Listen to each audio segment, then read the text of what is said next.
Isn't that the voice of the trumpet? A lot of things, mysterious things have been happening around the world lately, especially last year, 2023. It has been reported that voices of trumpets are sounding all around the world. It happened in Israel, in Britain, in some European countries, and around the world. Strange things are happening. This is end time. And if there is any time that we need to talk about rapture, about the second coming of Christ, this is the time. Good evening, good morning, depending on where you are listening to me from. Again, I want to continue the topic I started in my last video. I was talking about the differences between the rapture and the second coming of Christ. Like I said last time, I said there are a lot of confusion. People confuse the texts of the second coming, such that some people say there is nothing like second coming, there is nothing like rapture. Some say that rapture will happen in the middle of the tribulation, and or some say it will be after the millennium. Different ideology in Christendom. And I said all this confusion, all this ideology originates from understanding of the scripture or the different scriptures that talks about the second coming of Christ.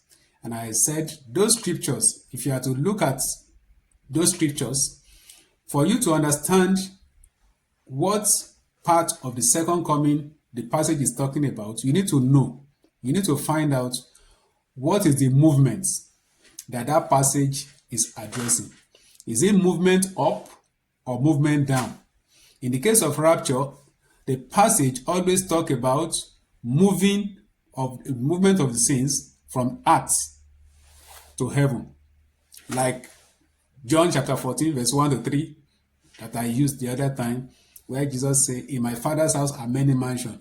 If it were not so, I would have told you. He said, I go to prepare a place for you. And after I go to prepare a place for you, I will come again and take you to myself, that where I am, there you may be also. And it also talks in a place where it says, watch you therefore, and pray always that ye may be counted worthy to escape all those things. That means to escape the tribulation. Because all those things he has been talking about the tribulation. In verse 36 of Luke chapter 21, he now specifically addressed the disciples and said, you be careful, be watchful, be prayerful. Separate yourself from the surfeiting and care of this life, so that you can be accounted worthy to escape this tribulation, and for you to stand before me, before the Son of Man. So, in that case, Christ was insinuating rapture, that believers will not go through the tribulation that will come to the world. So, having said that, the other passage that talks about the second coming of Christ should be passages that relate to descending, Christ coming down to the earth. Now, in this video, I want to dwell more on some differences between rapture, which is the first coming, and then the second advent, or the second coming of Christ. What are the differences? I give you 12 differences. 12 differences between rapture and the second coming of Christ. Number one, rapture is the first phase of Christ's coming. But the second advent of Christ, or the second coming of Christ, is considered the second phase of Christ's coming. That means to say, the coming of Christ is in two phases. The first phase is the rapture, where he brings the saints up to himself. But the second phase is when he comes down with the host of heaven, with the armies of heaven, to reign on earth. So, rapture is the first phase, second coming is the second phase. Number two, rapture is imminent and will occur any moment from now. And in addition to that, there are no signs to look for in rapture. That means all the signs that are stated in the scriptures that we read, most of the ones in the New Testament, especially Matthew 24, 25, Luke 21, Mark 13, the Olivet discussion was not a message addressing rapture. They are actually messages, teachings that address the second coming of Christ or the second advent. Therefore, no signs in all this gospel should be attached to rapture. Many people make that mistake, and I said it's because of the understanding. But here, we understand that all those signs actually relate to the second coming, because rapture does not have any significant sign. In fact, Christ did not mention sign. Christ did not teach about rapture, like I said. Christ's major on his second coming, his return to the earth. He talks about the tribulations, the coming of the Antichrist, the war that will happen on earth. He never majorly talked about rapture. So, rapture, there is no sign given to indicate the timing of the rapture. In fact, Christ himself said he did not know when the time will be, but his Father in heaven. But then, for the tribulation, for the second advent, the second coming of Christ, the whole scriptures is full of it. Right from Genesis, all the prophets prophesy about the second coming of Christ. They talk about Armageddon, about the Antichrist, that's Daniel, talk about the Antichrist. The prophets talk about the reign, the millennial reign. All these are things that will happen at the second coming of Christ. But none of the Old Testament prophets mention the rapture of the church. Number 3, when rapture takes place, the saints will be resurrected. So it's the first phase. Resurrection has 4 phases. I would use other video to explain that. But rapture is only one out of the order of resurrection. Paul talked about the order. He said Christ first and then the saints.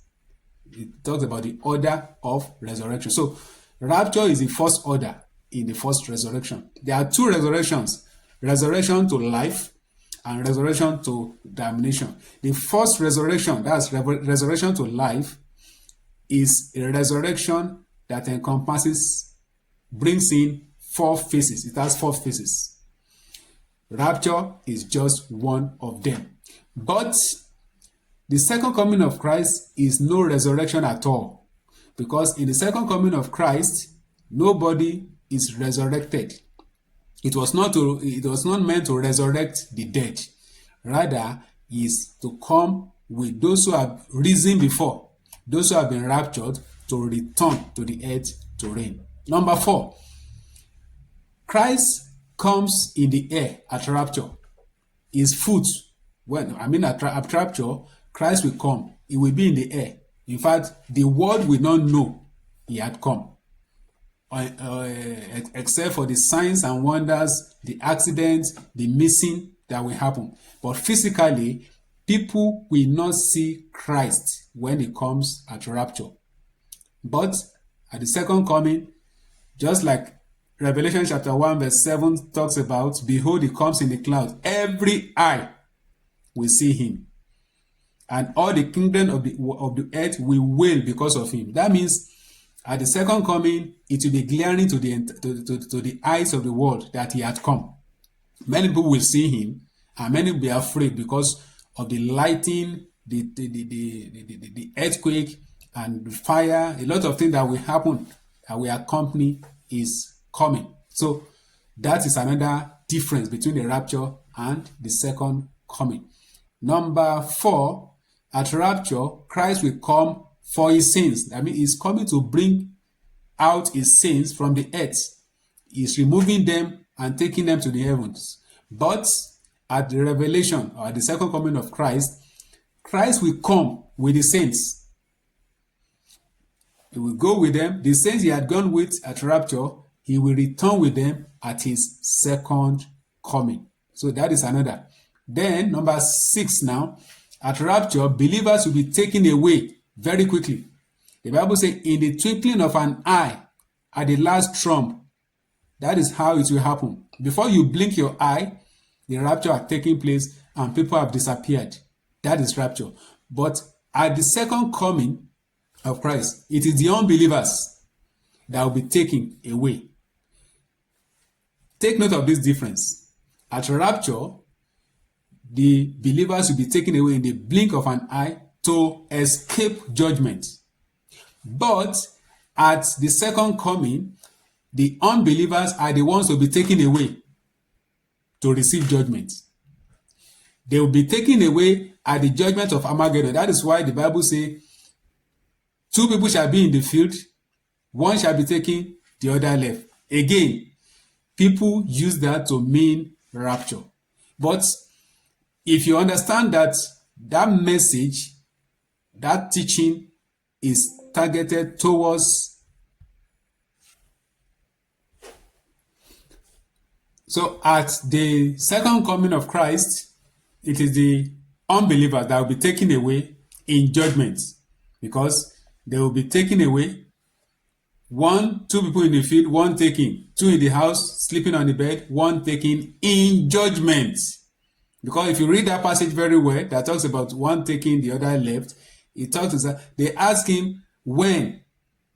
Christ now said, where the carcass is, there the eagles will gather. That signifies Armageddon battle, where the carcass, the body of the armies, will be given to the ravens of the field. It's in Revelation, it's in Ezekiel. The first rapture, that's the rapture of the church, will occur before the day of wrath. That means before the tribulation period. Meanwhile, the second coming of Christ will occur at the end.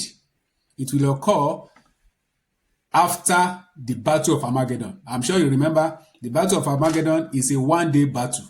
In fact, it's going to be the largest battle in the world, and the largest battle that is fought in the shortest period of time. It's going to be a one-day battle, and that one-day battle will be at the end of it will end the whole battle. The battle will be prepared for months into the tribulation, but at the end of all the battle, when Antichrist and his army will almost overtake, kill the whole. The Bible says the land shall be taken, and many of the Jews will be exterminated. Half of Jerusalem will be destroyed. And then just when they are to exterminate the Jew, Christ will appear and end the battle. So, the second coming of Christ will be after the Great Tribulation. Then number 9, the rapture will precede the judgment seat of Christ and the marriage supper of the Lamb. Definitely, all saints will partake of the judgment seats where believers will be rewarded. And they will also partake of the supper, eating at the table of the Lord, which is why we commemorate the Lord's Supper. And he said we should keep doing that in remembrance of the day when we are going to eat it in the kingdom of God. All believers will be part of that. Even the tribulation saints will have been resurrected at that time to join in that feast. But the second coming of Christ will happen after all these things. That is why if you look at Revelation chapter 19, you will see the sequence. Just the marriage supper of the Lamb comes first, which is around the time the Bema, the reward, will also happen. Just after that, he now introduces Christ coming with the armies of saints from the heaven. So that shows that all saints will be in heaven at the time of the Bema, or the judgment seat of Christ and the marriage supper. And then after then, there will be the army that will follow Christ down to the earth to reign.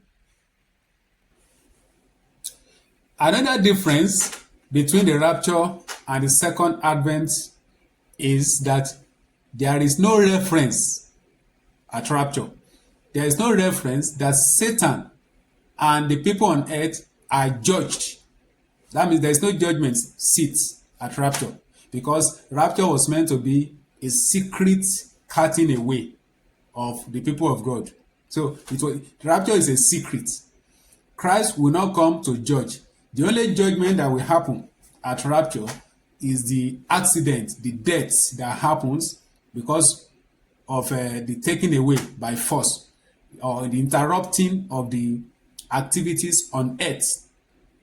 When things happen, when drivers who is a Christian goes off, when the pilot who is flying a plane disappears, when a cook that is a Christian suddenly disappear at a critical moment, and then there is fire outbreak, there is accident, there is noise, when hospitals where children are being born, all of a sudden children disappear, Christians, nurses, doctors disappears all over the world.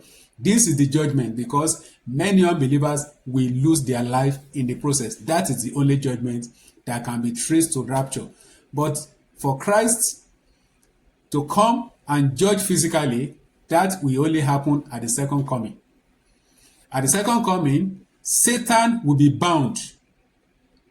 That's in a partial judgment for Satan, to take him away from the surface of the earth, so that there can be establishment of righteousness, and so that temporarily temptation will be lifted from the people that will live through the millennial kingdom. But apart from that, the people on earth will be judged also at the second coming of Christ. In fact, Jesus talks about it extensively in Matthew chapter 24-25. He talks about bringing, he said, when the Son of Man shall come, then shall he sit upon a throne, and then before him shall come all the nations of the world, and then he will separate them like sheep and goats. So he will say to the sheep, go enter into the kingdom, that's millennial kingdom, and then he will tell the goats that they should depart. That is judgment. There are some that will be judged just at the beginning of the millennium. So when it talks about the king, in another place, it talks about a man that returned to give reward. It's talking about the reward he will give when he comes back at the millennium. And that judgment will happen just at the beginning of the millennium. And that's quite different. So Satan will be judged by being banished into the bottomless pit, and then the people on earth themselves will be judged when Christ returns to the earth. And finally, the difference between rapture and the second coming of Christ is that the purpose of rapture is to reward believers, number one. Number two is for them to partake of the marriage supper of the Lamb. And number three is to equip them to reign with him on earth. But the purpose of the second coming of Christ, number one, is to fight at Armageddon, to subdue and destroy all the rebels that will live at that time, and to remove them from this entire kingdom, and then to establish the millennial reign of Christ on earth, to establish the golden age, the eternal reign of his forever, where saints will have capacity to rule over the entire kingdom of world, over the universe of God, and over all the natural men that will live through the millennial reign. And if you have any contribution, any question, let me know your thoughts about what I've just said. Share this video, like it, and then the Lord be with you. See you in the next video.